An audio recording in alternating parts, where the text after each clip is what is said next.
नमस्कार दोस्तों, मैं हितेश चौधरी आपका आप ही के यूट्यूब चैनल पे हार्दिक स्वागत करता हूं। जैसे हम हर वीकली टेक्निकल एनालिसिस की वीडियो आपके लिए लाते हैं, जो एक लॉन्ग टर्म का व्यू होता है, जो आने वाले कुछ हफ्तों में मार्केट में क्या होने वाला है वो हमें बताता है।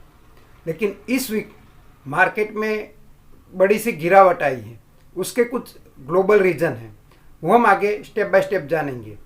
लेकिन आने वाले हफ्तों में हम क्या करना चाहिए, क्या क्या सावधानी परखनी चाहिए, ये सारी चीज़ें हम आज की वीडियो में बातें करेंगे। तो बिना देर गवाए सीधे चलते अपनी स्क्रीन की ओर। लेकिन उससे पहले अगर आपको ये वीडियो पसंद आती है तो इसे लाइक करना मत भूलिए, और आप इस चैनल पे नए हैं तो ज़रूर से सब्सक्राइब कर लीजिएगा और बाजू में दिखाए गए बेल आइकन को हिट कीजिएगा, ताकि आने वाली वीडियो की नोटिफिकेशन आप तक पहुंच सके। तो सीधे चलते अपनी स्क्रीन की ओर। अब हम आ गए अपनी स्क्रीन पे। आपको शायद बैकग्राउंड नॉइज भी सुनाई देता होगा, क्योंकि स्टूडियो के पास में अभी गणपति महोत्सव चल रहा है। तो ये भी हमारे लिए शुभ संकेत है कि दादा हमारे साथ है। और गणपति बापा मोरिया का नाम देते हुए आज की वीडियो हम शुरू करते हैं। आपके सामने अभी निफ्टी का चार्ट है, और इसमें हम देख सकते हैं कि इस वीक यहाँ पे एक कैंडलस्टिक पैटर्न बना है, जो हमने अपनी टेक्निकल एनालिसिस की सीरीज में आपको सिखाया है। इस कैंडल को क्या कहते हैं आप जरूर कमेंट में लिखिएगा। ठीक है, आपने सही पहचाना।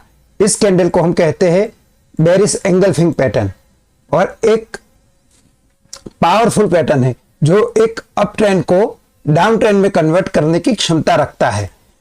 लेकिन हमें कब तक पॉजिटिव रहना है वो भी जानना जरूरी है। तो हमारे लिए इस वीक में इंपॉर्टेंट लेवल क्या रहेंगे वो पहले हम जान लेते हैं। तो इस चार्ट को हम पहले लाइन चार्ट में कन्वर्ट करेंगे, और लाइन चार्ट में कन्वर्ट करते ही आपके सामने एक इंपॉर्टेंट सपोर्ट आपको दिखाई देगा, जो है 24,367 रुपये, यानी कि 24,350 के आसपास का लेवल। बस ये लेवल अपने चार्ट पे आप अंकित कर लीजिए। अगर ये लेवल के नीचे निफ्टी सरक के आता है तो ही हमें बेरिश व्यू रखना है। तब तक के लिए छोटा मोटा पुल बैक आ सकता है। वैसे ग्लोबल में अभी कुछ बातें चलते हुए इस वीक थोड़ा बेरिशनेस जरूर दिखाई दिया है, लेकिन हमारे लिए ये 24,367 का लेवल एक माइलस्टोन का काम करेगा। अगर इस लेवल के नीचे निफ्टी सरक के आती है और वीकली क्लोज इसके नीचे होता है तो ही हमें अपना व्यू बदलना है। तब तक के लिए हम निफ्टी में बेरिश रहेंगे। लेकिन ये जो मैं अपना व्यू बता रहा हूं वो लॉन्ग टर्म के लिए आपको व्यू बता रहा हूं, यानी कि 2, 3 या 4 हफ्ते की मैं बात कर रहा हूं। शॉर्ट टर्म में 1 या 2 दिन में निफ्टी सरक के नीचे आ सकती है और यहां से रिवर्स भी हो सकती है, यानी कि एक पुल बैक रहेगा या ट्रेंड चेंज हो चुका है। ये सारी बातें हमें इस सपोर्ट के ब्रेक होने के बाद ही हमें पता चलेगी, यानी कि ये लेवल है या मेक या ब्रेक का लेवल बनेगा। इसी तरह हम अगर हमारी निगाहें बैंक निफ्टी के चार्ट पे डालते हैं तो इसमें भी हमारे लिए अभी तक वही लेवल इंटैक्ट है, यानी कि 52,100 का लेवल हमारा रेजिस्टेंस है और 49,700 का लेवल हमारे लिए रेजिस्टेंस का लेवल रहेगा। अगर इस लेवल को ये ब्रेक करती है, यानी कि रेजिस्टेंस को ब्रेक करती है, तो अप ट्रेंड में चला जाएगा, या जो सपोर्ट है 49,700 से ब्रेक करती है तो ये डाउन ट्रेंड में चला जाएगा। यानी कि ये पैटर्न जो बना था ट्विजर बॉटम, इसका लो अगर ये ब्रेक करती है तो ये हमारे लिए डाउन ट्रेंड में चली जाएगी। हमारे लिए तीसरा इंपॉर्टेंट इंडाइसिस है फिन निफ्टी का। फिन निफ्टी के चार्ट पे भी आप क्लियर कट देख सकते हैं कि इसने ऑल टाइम हाई पे बंदी दी थी, लेकिन इस बार सरक के नीचे आया है और इसमें भी एक अलग पैटर्न बना है। इस पैटर्न को क्या कहेंगे वो आप कमेंट बॉक्स में लिखिए। हमने आपको टेक्निकल एनालिसिस के वीडियो में सारे पैटर्न के बारे में बताया है, तो ये पैटर्न को क्या कहा जाता है वो कमेंट बॉक्स में आप लिखिए, तो हमें भी पता चले कि आप हमारे साथ साथ सीख रहे हैं। तो ये हो गए हमारे 3 मेजर इंडाइसिस, जिसमें निफ्टी, बैंक निफ्टी और फिन निफ्टी में क्या हालात है और हमें कहां तक वेट करना है, इंपॉर्टेंट लेवल क्या है, ये सारी चीजें हमने जानी। लेकिन अब सेक्टोरियल इंडाइसिस की भी हम बात करेंगे कि कौन से सेक्टर में क्या चल रहा है और हमारी निगाहें सबसे ज्यादा कौन से सेक्टर पे कॉन्सेंट्रेट होनी चाहिए। ये सारी चीजें हम आज की वीडियो में बात करेंगे। इसके अलावा ग्लोबल मार्केट में भी क्या व्यू है, उसके लिए हम ग्लोबल मार्केट का भी ओवरव्यू ले लेंगे। तो सीधे हम सेक्टोरियल इंडाइस की ओर चलते हैं। तो हमारे लिए पहला सेक्टोरियल इंडाइसिस है मिड कैप निफ्टी का, जिसमें इस वीक एक पैटर्न बना है जिसे हम डार्क क्लाउड कवर कहेंगे। ये पैटर्न डार्क क्लाउड कवर कहलाया जाता है और इसके भी बड़े मायने हैं। एक अप ट्रेंड को डाउन ट्रेंड में कन्वर्ट कर देता है। 22,150 के लेवल को ब्रेक करता है तो ही हमारा व्यू मिड कैप निफ्टी पे चेंज होगा। इसके अलावा हम ऑटो इंडाइसिस की बात करें तो इसमें भी जो अपना रेजिस्टेंस लेवल था वहीं पे आके एक तगड़ी सेलिंग दिखाई है और इसने एक नहीं 2 वीक की कैंडल को एंगल्फ कर लिया है।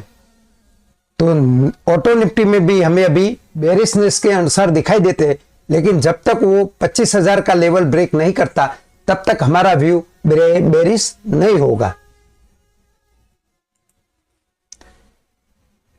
उसके अलावा हम निफ्टी एनर्जी की बात करें तो इसमें भी एक चार्ट पैटर्न बना है। अगर आप पहचान सकते हैं तो इसे कमेंट बॉक्स में जरूर लिखिएगा। और आप अगर इसे आराम से नहीं पहचान पाते तो इसे लाइन चार्ट में कन्वर्ट करते ही आपको क्लियर कट एम पैटर्न दिखाई देगा। तो पैटर्न इस तरह से पहचाने जाते हैं। अब आप जानते हैं एम पैटर्न कहां से एक्टिव होता है और कहां तक इसका टारगेट होता है। अगर आपको नहीं पता तो हमने इसकी वीडियो टेक्निकल एनालिसिस की सीरीज में बना रखी है, वो आप हमारे चैनल में जाके देख सकते हैं। एफएमसीजी सेक्टर में भी आपको एक शूटिंग स्टार दिखाई दे रहा है,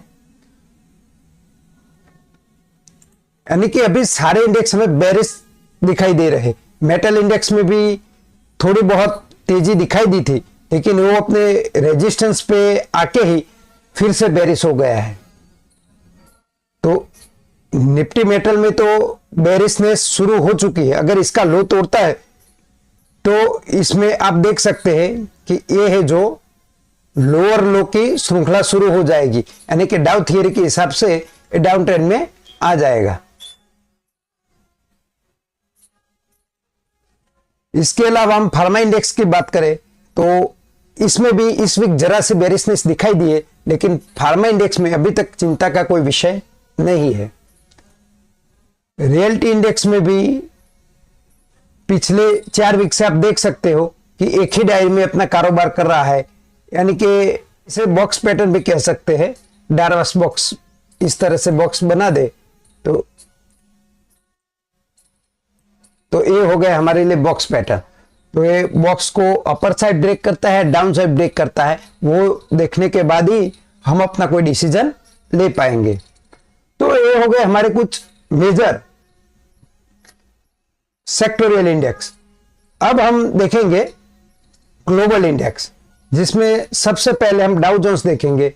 तो डाउ जोन्स में आप देख सकते तगड़ी सेलिंग है, तकरीबन 3% की सेलिंग दिखाई दी है और इसका हाई और ओपन सेम है, यानी कि वन साइड सेलिंग दिखाई दी गई है। तो ये हमारे लिए चिंता का विषय है। लेकिन जब तक ये 38,650 का लेवल ब्रेक नहीं करता है तब तक इसमें डाउन ट्रेंड शुरू नहीं होगा, यानी कि यहां तक वो पुल बैक ले सकता है। अगर नास्डैक की बात करें तो उसमें भी मैंने जैसे बात किया कि डाउ थियरी के हिसाब से इसमें भी देखिए आप, ये लोअर लो की अगर श्रृंखला शुरू हो गई, अगर इस लाइन को ब्रेक करती है, यानी कि ये लेवल है 17,400 का लेवल। अगर 17,400 को लेवल ये ब्रेक करती है तो ये नास्डैक भी है वो डाउन ट्रेंड में कन्वर्ट हो जाएगा। यानी कि अब ग्लोबल मार्केट से भी हमें कुछ डर के संकेत दिखाई दे रहे, लेकिन जब तक ये 17,400 के ऊपर है तब तक हम अपना कोई डिसीजन ले नहीं सकते हैं। इसी तरह यूएस गवर्नमेंट बॉन्ड को भी देखें तो यूएस गवर्नमेंट बॉन्ड जो एक सीमित दायरे में कारोबार कर रहा था वहां से सड़क के नीचे आ गया है। अब गवर्नमेंट बॉन्ड का नीचे आना हमारे लिए एक अच्छे अनुसार है, लेकिन अब ग्लोबल मार्केट में विरोधाभास क्यों है वो क्लियर कट कोई नहीं बता सकता। अगर डॉलर इंडेक्स की बात करें तो वो अभी तक एक सीमित दायरे में कारोबार कर रहा है और अपने नीचे लाइन की ओर सरक के आ गया है। यहां पे इसने पैटर्न भी बनाया है जिसे हम कहते हैं बुलिश एंगल्फिंग। अब देखते हैं कि बुलिश एंगल्फिंग यहां से एक्टिवेट होता है या यहां से पैटर्न फेल कर देता है। हो गए हमारे कुछ मेजर इंडाइसिस और ग्लोबल इंडाइसिस, जिसको देख के हम बता सकते कि मार्केट में जरा सा डर का माहौल तो जरूर बना है। अगर आपकी निगाह आप इंडिया विक्स पे डाल दो तो भी इसमें इस वीक में 13.5% की बढ़ोतरी आई है, तो ये डर के संकेत तो जरूर है। तो इस वक्त में हमें क्या करना चाहिए, तो इस समय में हमें सावधानी परख के अपना ट्रेड करना चाहिए। जो हमारा कैपिटल है उसे बचाने की ओर हमारा ध्यान होना चाहिए। तो ये ऐसा समय है जहां कमाने की वजह हम अपना कैपिटल कैसे प्रोटेक्ट करें वो हमारे जहन में रख के हमें ट्रेड करना है। तो इस वीडियो में इतना ही रखते हैं। अगले वीक फिर से आपके लिए नई एनालिसिस लेके आएंगे। तब तक के लिए जय हिंद, जय भारत।